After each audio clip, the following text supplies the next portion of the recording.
अस्सलाम वालेकुम जी, मैं हूं नजमुल हसन बाजवा। व्यूअर्स, आपको पता है कि आर्मेनिया और अज़रबैजान की जंग जारी है और तकरीबन एक हफ्ता हो गया इस जंग को।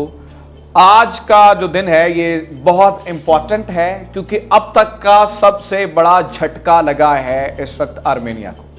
अज़रबैजान ने जो अपनी पेशकदमी की है वो उसे आगे बढ़ाता चला जा रहा है, बहुत से अहम जो पोस्टें थी उन पे कब्जा हो चुका है, बल्कि उस पर कब्जा छुड़ा लिया है। अज़रबैजान ने दोबारा से उनका कंट्रोल हासिल कर लिया है। बड़े स्ट्रेटेजिक अहम पॉइंट्स जिनको कभी सोच भी नहीं सकती थी कि आर्मेनियन फौज के ये इलाके भी हमारे हाथ से चले जाएंगे, जबकि पूरी दुनिया की सपोर्ट हमें होगी, वो इलाके इस वक्त जो है वो अज़रबैजान ने हासिल कर लिए हैं। अब जो बात मैं आज करने जा रहा हूं वो बड़ी इंपॉर्टेंट है, एंड दैट इज कि इस डिफीट का जो कि आर्मेनिया को हो रही है और अज़रबैजान की इस जीत का एक बहुत बड़ा असर इंडिया पे पड़ रहा है। इंडिया को आर्मेनिया की होती हुई और बढ़ती हुई और दिन ब दिन मजीद सख्ती से, शिद्दत से होती हुई हार का बहुत बड़ा झटका लग रहा है। इस वक्त उसे बहुत बड़ी जो है वो परेशानी है इस बात की, क्योंकि इसका डायरेक्टली असर है कश्मीरियों के ऊपर। कश्मीरी इस जंग को इतने करीब से, इतने गौर से देख रहे हैं कि उनकी जो है ना नजरें दिन रात इसी चीज पर है कि अज़रबैजान कितने इलाकों को आके फतह कर रहे हैं। इंडिया को क्यों बड़ा झटका लग रहा है, कश्मीरी इस जंग को क्यों गौर से देख रहे हैं, पाकिस्तान के लिए क्या फायदे हैं अज़रबैजान के आगे बढ़ने से, आज की वीडियो में हम यही सारी चीजें डिस्कस करेंगे। सबसे पहले मैं आपको जरा स्ट्रेटेजिकली बता दूं कि इस वक्त अज़रबैजान है कहां पे, खड़ा कहां पे है, मतलब कितने इलाके फतह कर लिए हैं, वो जरा देख लेते हैं। तो जनाब, ये साउथ फ्रंट एनालिसिस इंटेलिजेंस है। वैसे तो ये आर्मेनियन सपोर्टेड एक वेबसाइट है। ये बहुत सारी जगहों पे जहां पे वॉर की सिचुएशन होती है तो वहां की असल सूरत हाल बताती है। इसने कुछ नक्शे जारी किए हैं और कुछ दावे किए हैं, लेकिन इन नक्शों में से ही हमने जो खबर निकाली है वो जरा देखें। अभी मैं आपको ना south front analysis intelligence agency ने जो नक्शा जारी किया है ना, मैं स्क्रीन पे आपको वो दिखाने वाला हूं। आप इस वक्त जो स्क्रीन पे नक्शा देख रहे हैं व्यूअर्स, इसमें से जो ये सारा पिंक कलर का हिस्सा है, ये वो सारे इलाके हैं नगोर्नो काराबाख के जिनके ऊपर अज़रबैजान ने कब्जा कर लिया है या कब्जा छुड़वा लिया और अपना रिकंट्रोल हासिल यहां पर कर लिया अज़रबैजान ने। ये बड़े स्ट्रैटेजिक हैं। अब जो आर्मेनियन फोर्सेस हैं अब यहां से पीछे हटती चली जा रही हैं। देखें, मैं आपको नाम गिनवा रहा हूं जो 12 बड़े जगहों पे इस वक्त जहां पे शदीद जंग जारी है, वो जरा सुने। ये गैरवैंड का जो इलाका है, यहाँ पर आप पिंक साइड पे मेरे एक्सट्रीम जो है राइट साइड पे देख रहे होंगे, जो इलाके कब्जा किए हैं दोबारा उन पे नगोर्नो काराबाख के अज़रबैजान ने, गैरवैंड का इलाका। उसके बाद ये है काराबाख बेली, आशकी अब्दुर्रहमान एली, ये आशकी 2 नहीं समझ लेना, ये इलाके का नाम है। आशकी अब्दुर्रहमान एली, कैन, नुज़गाबाज, कुजाबाज, शेबे, बोरजन मारजान, एशमान मरे, जबराइल, दाशकन और हुरमन, ये 12 इलाके व्यूअर्स बनते हैं। इनमें से जो 9 इलाके हैं ना, ये टोटल सारे के सारे इस वक्त जो है वो अज़रबैजान के कंट्रोल में जा चुके हैं। और ये जो 3 बड़े इलाके हैं यहां पर इस वक्त शदीद जंग जारी है, जबराइल, दाशकन और हुरमन, ये किसी भी टाइम जो है वो अज़रबैजान के कंट्रोल में जा सकते हैं। अब यहां पर जो यही साउथ फ्रंट एनालिसिस इंटेलिजेंस ये कहती है जी, आर्मेनियन फोर्सेस ये कह रही हैं कि यहाँ पे हमने 124 ड्रोन मार दिए हैं, 14 हेलीकॉप्टर मार दिए हैं, कुछ 17 के करीब जहाज़ मार दिए हैं, 368 टैंक मार दिए हैं, 3154 बंदे हमने अज़रबैजान के मारे हैं। लेकिन दुनिया देख रही है कि अब ये जिस तरह से आर्मेनियन फोर्सेस तरले कर रही हैं, निगोसिएशन के लिए बड़ी ताकतों को इन्वॉल्व कर रही हैं। अज़रबैजान की तो सिंगल 1 पॉइंट एजेंडा है कि आपके पास एक ही तरीक़ाकार है, हथियार डालें, पीछे चल जाएं, हमारा इलाका छोड़ दें, हमारी आपसे लड़ाई कोई नहीं है, ठीक है। तो ये सारी जो है वो इस वक्त ऑन ग्राउंड सूरत हाल है। अब मैं आपको जरा जो जिस बात पे मैंने ये शुरू की थी बात कि इसका इंडिया पे बहुत तगड़ा, बड़ा, बहुत गहरा जो है ना वो इम्पैक्ट है, वो कैसे। अच्छा, पहले मैं आपको बता दूं कि यूरोशियन टाइम्स ने भी इस पे थोड़ी सी बात की है।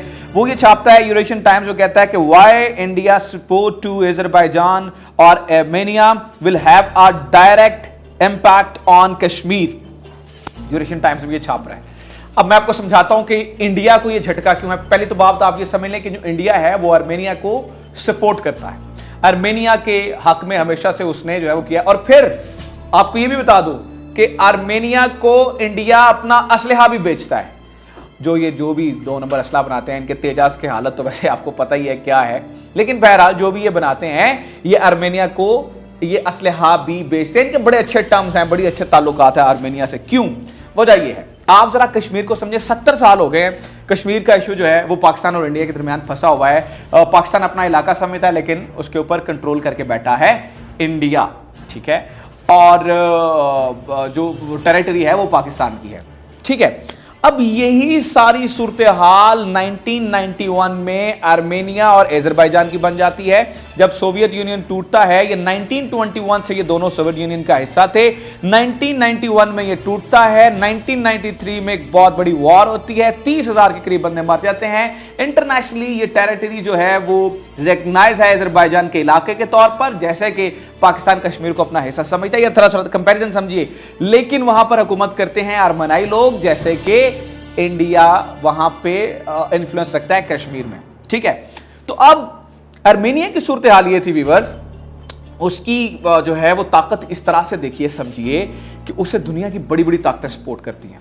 उसे सपोर्ट करता है रशिया, उसे सपोर्ट करता है अमेरिका, उसे जो है वो सपोर्ट करता है इंडिया। ये 3 बड़े मुल्क हैं ना दुनिया में, ठीक है। उसे सपोर्ट करता है फ्रांस, उसे सपोर्ट करता है ग्रीस। कौन सा ऐसा बड़ा मुल्क है जो आर्मेनिया को सपोर्ट नहीं करता है? अब ये आज से कुछ 4-5 साल पहले सोचा भी नहीं जा सकता था। आप सोच भी नहीं सकते थे कि शायद ये इसका इस कदर इंपैक्ट हो सकता है और ये जो जंग है वो इस कदर जो है वो वर्स्ट हो सकती है कि आर्मेनिया जो है वो अपने इलाके जो जहां पे वो कब्जा जमाए बैठा था वो छोड़ सकता है। But it is happening now. वो वजह यह है कि आर्मेनिया को डिफीट करने के लिए अजरबैजान ने बड़ा कमाल का मौका चुना कि जब दुनिया सारी अपने कामों में मसरूफ थी, कोई कोरोना से सफ़र कर रहा था, कोई अपनी मैशत की वजह से सफ़र कर रहा था, तो अजरबैजान ने ये मौका देके बहरहाल उन्होंने पहले पहल की तो ये ऊपर चढ़ दौड़े। अब वो बड़े सुकून से बैठे हैं। अब इंडिया पे इंपैक्ट ये है कि इसी तरह की एक सूरत हाल वो कश्मीर में बनाए बैठे हैं। 70 साल से ये कश्मीरियों को मार रहे हैं, 70 साल से वहां पे हालात खराब चल रहे हैं, 70 साल से कश्मीरी इसी तरीके से, जैसे कि इंडिया को सपोर्ट करती है पूरी दुनिया, जैसे कि आर्मेनिया को करती थी। हम ये सोच नहीं सकते थे कि ये इलाके जो है वो उनके कब्जे में जा सकते हैं। तो अब कश्मीरियों को एक होप पैदा हो गई है आर्मेनिया की डिफीट से। कैसे? मैं आपको साइकोलॉजिकली समझाता हूं। व्यूअर्स, एक इफेक्ट है, उसे कहते हैं डोमिनो इफेक्ट, ठीक है। ये जब कोल्ड वार चल रही थी तो इस डोमिनो इफेक्ट ने बड़ा काम किया था। जब कोई एक रियासत गिरती थी ना, जैसे फर्ज करें कि अगर एक रियासत ने कोल्ड वार में ये चल रहा था, अगर एक रियासत हो जाती है कम्युनिस्ट, तो वो सारी रियासतें उसके इर्द गिर्द कम्युनिज्म में वो चली जाती थी। वही उस देखें, डोमिनो इफेक्ट ये होता है, आप जरा अगर आपने वो कभी कार्ड्स यानी वो जो ताश के पत्ते खड़े किए हो ना, तो आप एक को यूं करके मारें तो वो सारे गिरते चले जाते हैं।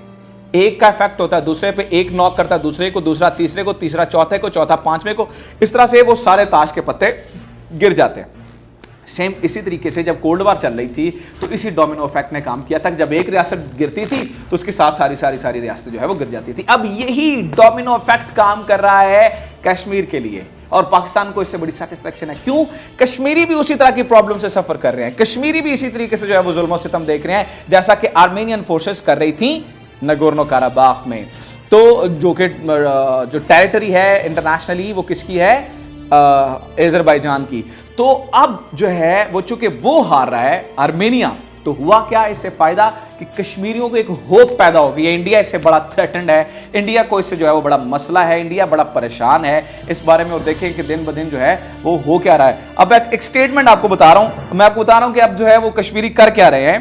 तो जनाब ये डेक्कन क्रॉनिकल एक खबर छापता है, उसमें वो फारूक अब्दुल्ला की एक न्यूज़ है, वो कहता है कि Kashmiri do not feel Indians, they prefer Chinese rule. वो देखें, वो कह रहे हैं कि चाइना को भी भाई आई यहाँ पे हालात देखें, पाकिस्तान के साथ मिलके हमारी कुछ जो है ना वो खबर लें। इतनी बड़ी स्टेटमेंट, जो कि बंदा हमेशा से इंडिया नवाज था, वो ये स्टेटमेंट दे रहा है कि हमें भाई चाइनीज रूल भी मंजूर है, हमें पाकिस्तानियों को तो ऑलरेडी वो सपोर्ट करते हैं जो कि इंडियन लोग थे।